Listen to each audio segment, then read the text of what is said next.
Understand English but can't speak? Speak simple. Speak confident. English Boost. Boost your English.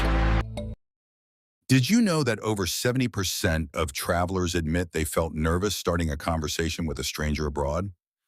That statistic always makes me think about how universal that fear is. Today we're diving into why those moments feel so intimidating and how to turn them into unforgettable stories.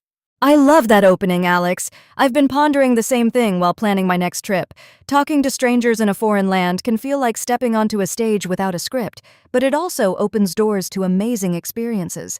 In this episode, we'll explore the hidden rules of greetings, body language, gestures, language attempts, humor, and listening.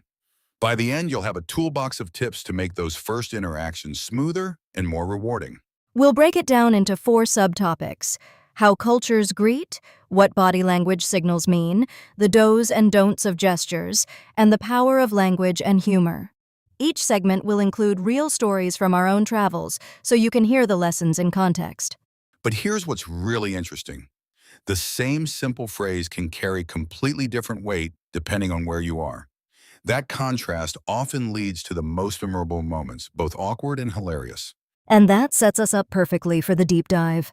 Stay with us as we unpack the first cultural puzzle, greetings around the world, and discover why a bow can feel like a handshake in disguise. Let's start with Japan, where I once tried to shake hands with a local business partner.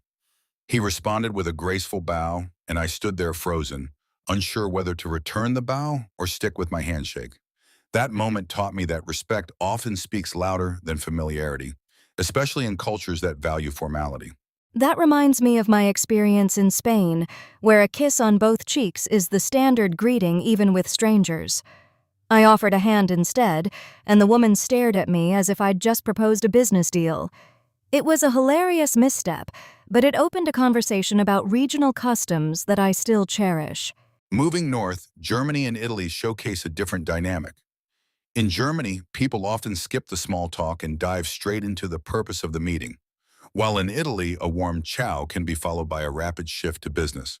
What most people don't realize is that these styles reflect deeper cultural attitudes toward time and relationship building. Exactly, Alex. I once asked an Italian vendor how he was doing, and he replied with a puzzled stare before saying, "I'm fine. What do you want?" That directness can feel blunt to us, but it also signals honesty and efficiency. It's a reminder that small talk isn't a universal bridge. Here's where it gets fascinating. Eye contact. In the United States, steady eye contact is seen as confidence. Yet in many Asian cultures, especially when speaking to elders, looking down shows respect. Misreading these cues can lead to unintended impressions of arrogance or evasiveness.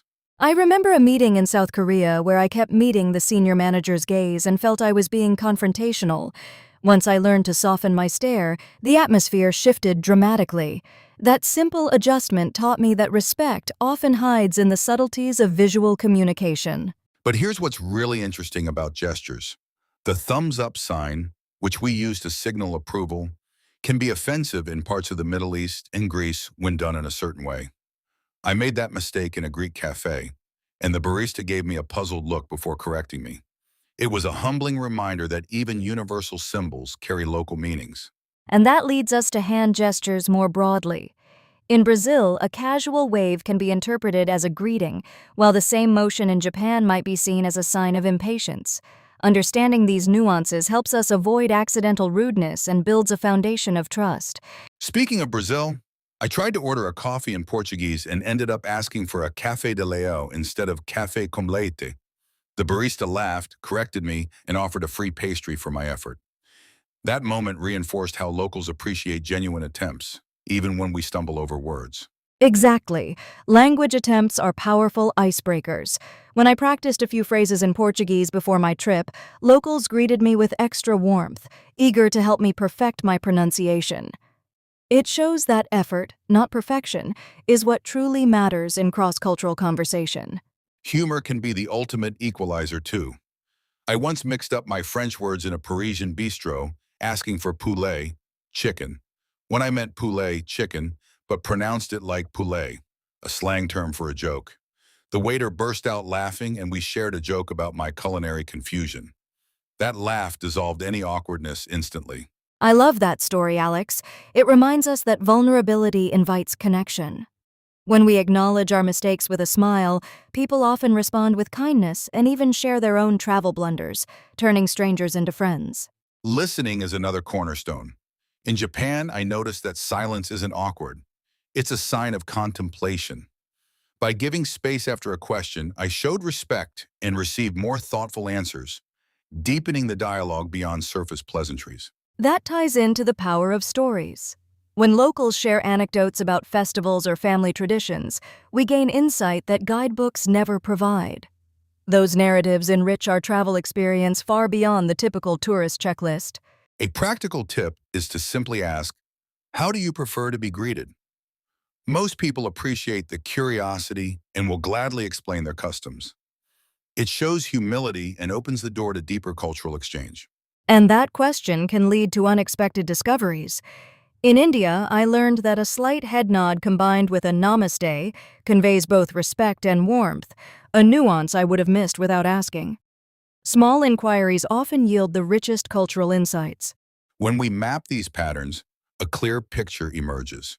Greetings, eye contact, gestures, language attempts, humor, and listening form a six-part framework for successful cross-cultural conversation. Recognizing this structure helps us prepare before we even board the plane. What most people don't realize is that this framework isn't rigid. It adapts to each individual encounter. A traveler who masters the basics can improvise gracefully when faced with an unexpected situation, turning potential faux pas into memorable moments. Take formality levels, for example. In Japan, bowing depth varies with status, while in Brazil, a casual hug can be appropriate even with new acquaintances. Understanding these gradients prevents us from appearing either too stiff or overly familiar. Remember the bow I mentioned earlier? I once used a too-deep bow in a casual Tokyo coffee shop, and the barista chuckled, thinking I was over-respectful. It was a gentle reminder that context dictates the intensity of our gestures. Here's where it gets fascinating. Personal space. In Latin America, close proximity is a sign of friendliness, whereas in Scandinavia, a larger bubble signals respect for privacy. Misreading these cues can either make us seem intrusive or distant. Exactly, Alex. I felt that in a Swedish market when I stood too close to a vendor. He stepped back politely, and I realized I needed to give more breathing room. Adjusting my distance instantly made the interaction smoother. And that's just the beginning of how nuanced these interactions can be. Each culture layers its own set of unspoken rules, and the more we observe, the better we become at navigating them. Over time, you develop an intuition for these subtleties, much like a musician learns to read a new score. The confidence that comes from repeated practice lets you focus on the conversation itself rather than the mechanics. But the real game changer is embracing mistakes as learning opportunities.